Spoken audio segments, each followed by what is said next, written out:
أعوذ بالله من الشيطان الرجيم. قل أفغير الله تأمروني أعبد أيها الجاهلون ولقد أوحي إليك وإلى الذين من قبلك لئن أشركت ليحبطن عملك ولتكونن من الخاسرين بل الله فاعبد وكن من الشاكرين وما قدروا الله حق قدره والأرض جميعا قبضته يوم القيامة والسماوات مطويات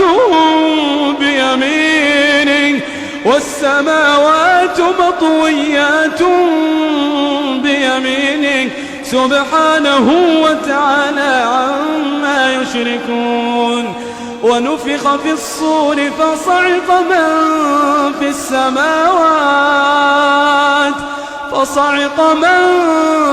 السماوات ومن في الأرض إلا من شاء الله ثم نفخ فيه أخرى فإذا هم قيام ينظرون.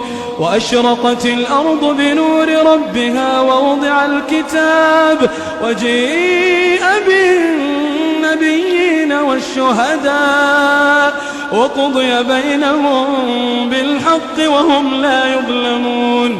ووفيت كل نفس ما عملت وهو أعلم بما يفعلون.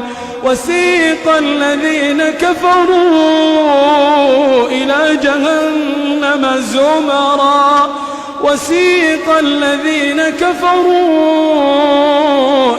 جهنم زمرا حتى